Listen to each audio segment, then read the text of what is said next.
We're live. Woohoo! All right. All right. Okay. Sorry, So, I just ruined any kind of professional intro. Sorry about that. yeah, that's all right. I forgive you. All right. Well, hello and welcome to the Enterprise Java Newscast. This is episode number 37 for November 2017. I'm your host, Kito, and I'm here with Ian Hlavats, who is not here. Ian was supposed to be here. He's not. But I'm here with Daniel Hinojosa. Hola. And our special guest, Reza Rahman. Hey, Reza. Hi. Reza. Woohoo. So, why don't, Reza, since you're our guest, why don't you tell us who you are for those who don't know, and what you do, and what you're about? Hi. Well, I'm a Java E guy for a very long time. I've been involved in the Java ecosystem for a number of years, I think pretty much since EE5. I've been in a number of Java E specifications and Java E open source projects as well. I had a stint at Oracle as the official Java E evangelist. In reality, in my day job, I'm basically a long-time consultant. I do consulting essentially, to be honest, mostly in the enterprise architecture space, somewhat directly or indirectly related to enterprise Java, of course. Very cool. Okay, cool. So, it's been, I guess, about 2 months since we recorded another episode, something like that. Daniel, what have you been up to?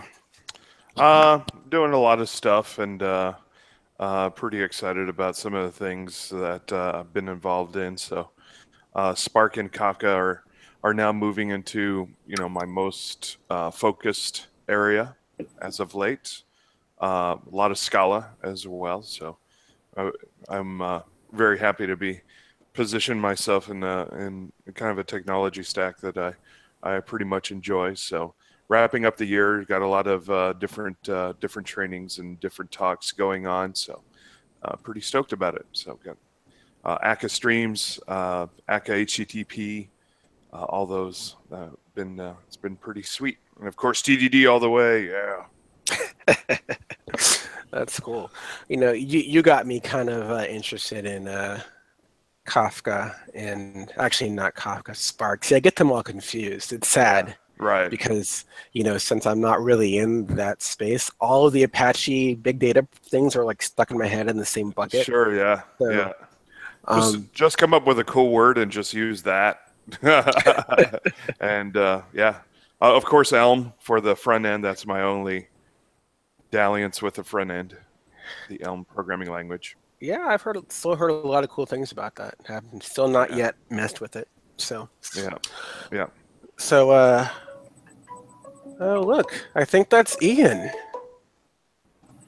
I'm gonna hit decline.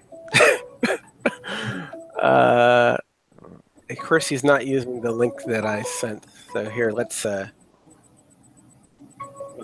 just. I didn't even know you could still call people on Hangouts. All right, so here I'm gonna just tell Ian to. Can someone hit decline on their machine? I hear it over here.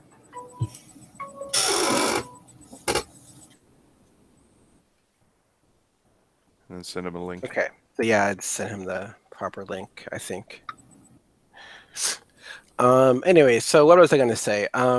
So since our last episode, I guess there was Java 1, which we'll talk about in depth. So that was a big focus with all the presentations, although I only did 2 this year, which was kind of nice.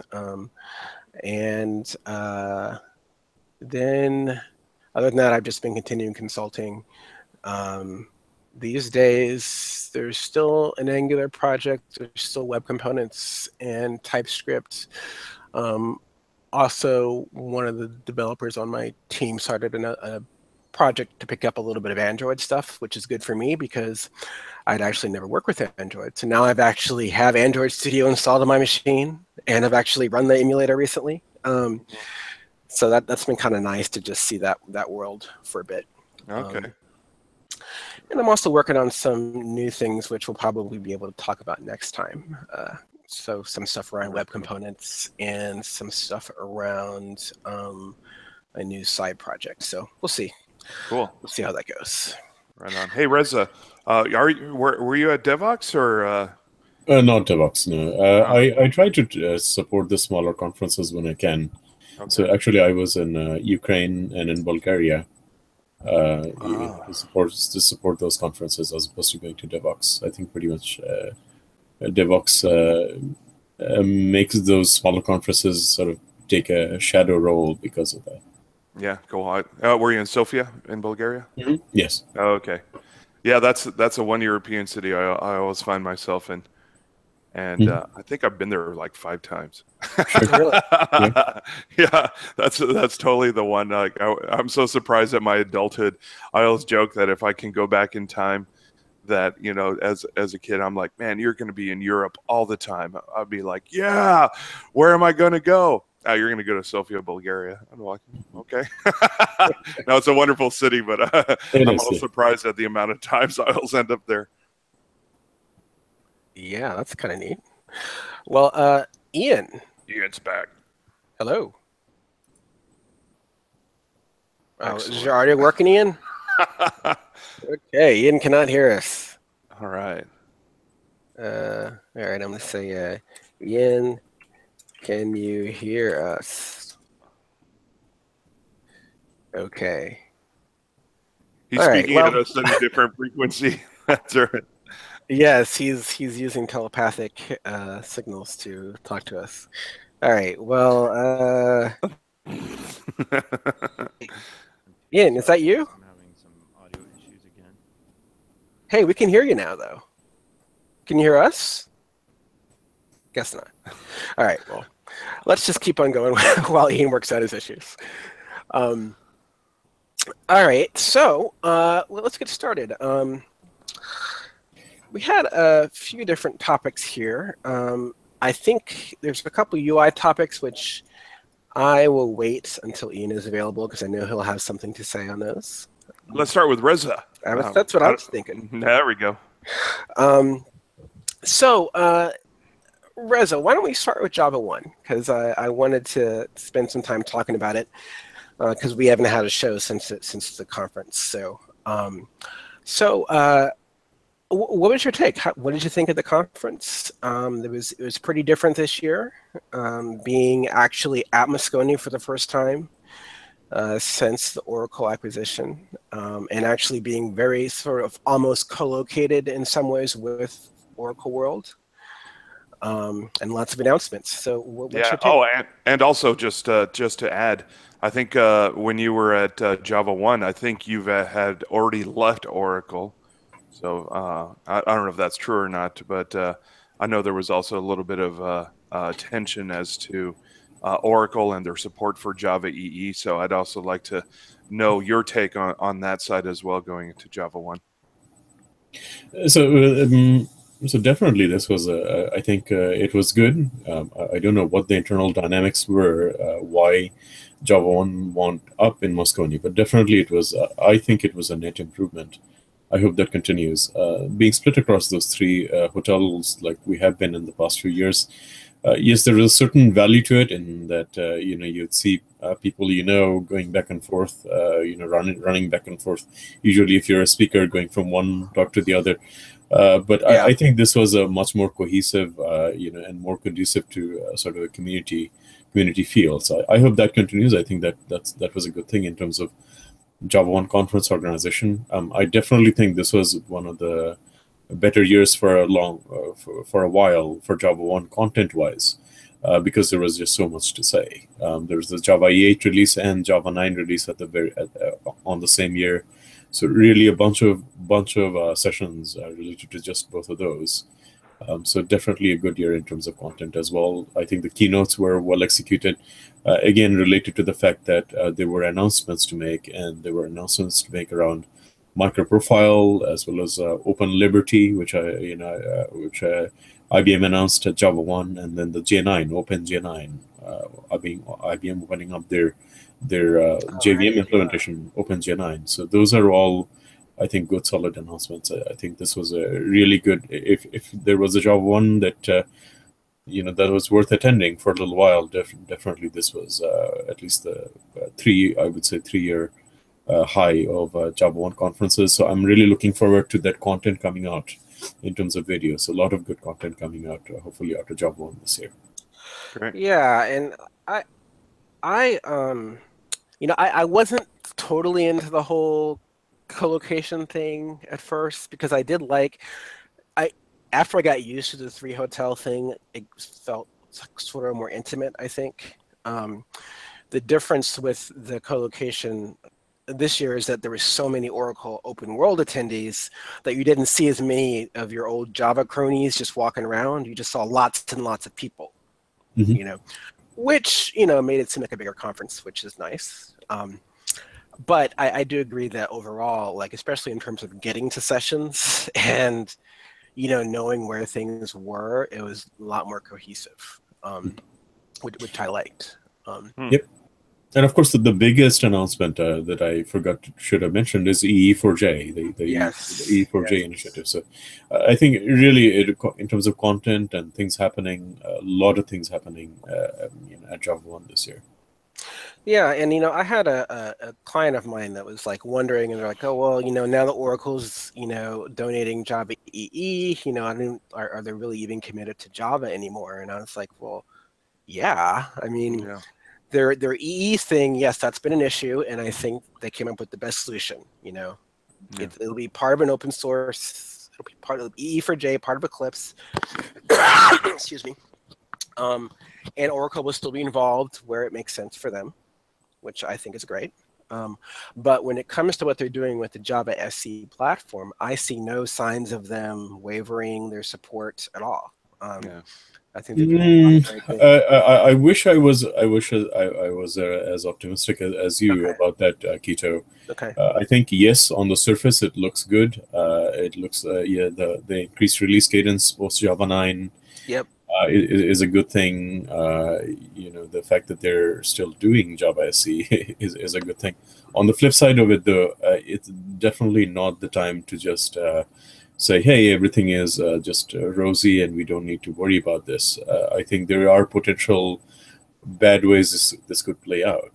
Namely, the biggest thing that worries me in terms of what is going on in the Java SE realm is that now essentially Oracle does not need to commit to a roadmap and a time frame of what they're going to deliver and when they're going to deliver it. So I think just because there's a 6-month incremental release, we still need to keep an eye on to say, are we actually getting, what we need to evolve the Java platform further? One of the big things in my mind is, for example, asynchronous JDBC. Right now, we don't know when precisely Oracle is going to deliver asynchronous JDBC because we're suddenly now in this 6-month incremental time frame. So again, good fundamentals, all good stuff that should have happened maybe a few years ago. Yeah. But it doesn't mean that we just sit back and say everything is great. We still have to keep an eye on it. Same thing goes with EE4J. Again, fundamentally very good stuff. It's this is the way it should have always been. And frankly, this should be the way even Java SE is developed. It's totally in the open, outside the control of any single company. But again, you have to keep an eye on it to make sure the right things are happening. The biggest concern being, whether the openness is going to be maintained and to what degree, the basic goal, the fundamental message here from Oracle is that IBM and Red Hat need to step up, right, as co-stewards of Enterprise Java. It can't just be all on Oracle anymore. So the real question now that we need to see how it plays out is to what degree IBM and Red Hat and the other players like Pyra actually do step up and become more of producers of specifications as opposed to simply consumers.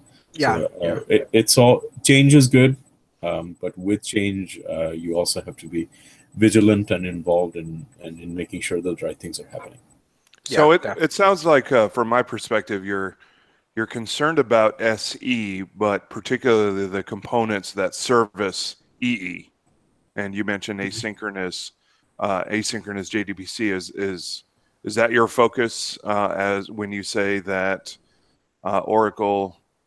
And I don't want to put words in your mouth, but it sounds like you're expecting Oracle.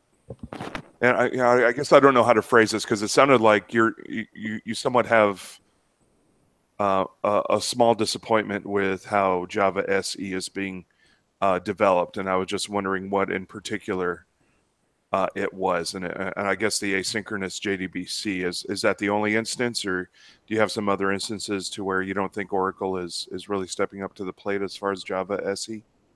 No. So in terms of Java SE so far, right, and in terms of what the declared intent is, that is all good stuff. In fact, I wish that Java SE was put on a 6-month release cadence 3 years ago. Right, I wish some had done it. Understood. Okay. Yeah. So that's all good stuff.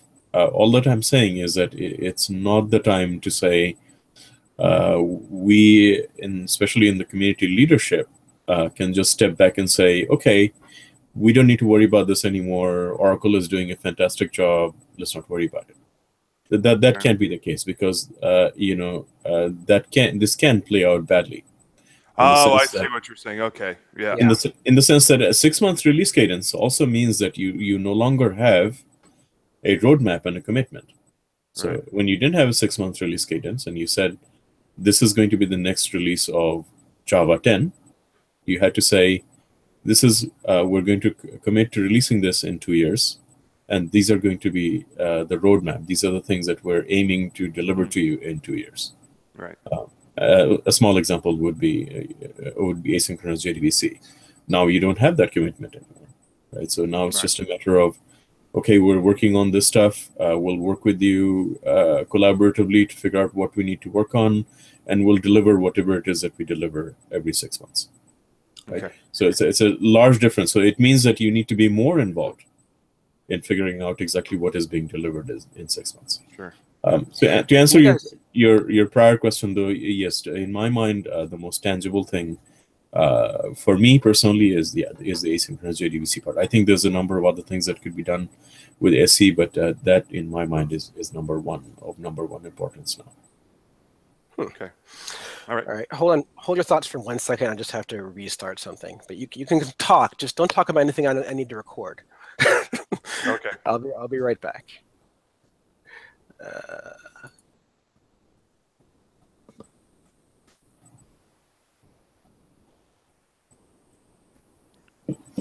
Kind of early for a beer, isn't it, Reza?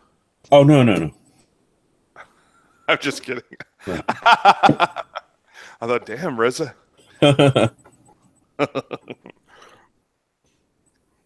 Cool. What city are you in right now, Reza? I'm in Philadelphia. Philly. Okay, cool. My hometown, so. All right. Oh, okay. I didn't know that was your hometown. All right. All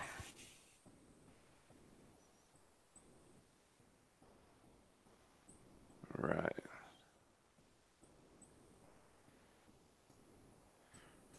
So, and let's see. I don't think he's recording. I'm not sure he is or not. I think we're still live, so I won't ask you any personal questions just in case. Don't want this out on YouTube. It wasn't too personal, but all right. I'll ask you after the recording. Okay, fair enough. I was in Kiev, other than Sofia, Bulgaria. That was interesting. Yeah. I like Kiev. So Kiev is quite a tech center, I guess, from what I hear. It is, yeah. Okay, very cool. It's like the rest of Eastern Europe. It's post-industrial. Now they're trying to figure out a new identity for themselves, right? Yeah. Oh, you know what? Now you have me interested, and I kind of wish I went early on. When I first went to Sofia, Bulgaria, it was just I was crushed, like visually crushed, like holes on the road, pollution, and they have these skyrise slums, and it was just like, what am I doing here? This is just a hellhole. The first time I went, like 5 or 6 years ago. I'm glad though. I like in retrospect, I'm glad I went at that point, just because I got to see I got to see a city just transform, and year after year, brighter street lights, mass transit. It seemed overnight just went from like crappy buses to more modern transportation, and I got to see all this over the course of 5 years in a former communist country, and it's just been eye-opening, and now every time I go to Sofia, it's just like, holy, this is exciting just to see what they have next. Yeah, absolutely. Yeah. Have you only gone to Kiev once, or have you gone multiple times? So I've been to Kiev about 3, maybe 4 times. I've lost count over the years. Okay. Sofia, similarly, I think 5 or 6, maybe a bit more than. Okay. Kiev over the You may years. have gone more times than I have. Do you find my Yeah, the way absolutely. I'm characterizing it true? Yeah. No, absolutely. The most amazing thing is the malls. I never even. No, if you go see some of the new malls in Kiev and Sofia, it's like more flashy and more expensive stores. Yeah. More high-end stores than the malls over here. The malls over here aren't doing so great, right? It's because of Amazon. Our malls Stupid are Amazon. That's right. Our malls are effectively dying, but over there it's like their malls are better and flashier than ours. Yeah. The surprising thing is, I went to Kiev this year and I was interested in sort of outdoor X Games types of activities. Uh-huh. And you would never expect like a gray Soviet city, in a gray Soviet city, anyone would be interested in such activities. Right. But this time I just found people on the internet randomly that were interested in joining me and doing these sorts of things. So that's an indicator. That's an indicator on its own. Yeah. All right, guys, I'm back. Sorry about that. I realized why my why the recording wasn't working properly, so I had to restart Chrome. So. Okay. So does that mean we need to start from scratch, Kito? No, I think it'll just sound better from now on. Okay. Yeah, I don't want to make us rehash stuff, but yeah, this part will sound better. So, okay. I had a question for you, Reza. Yes, sir. Actually, I had 2 comments about the cadence for the release schedule. One was that theoretically, with the 6-month schedule, couldn't they still say, okay, we're planning to deliver this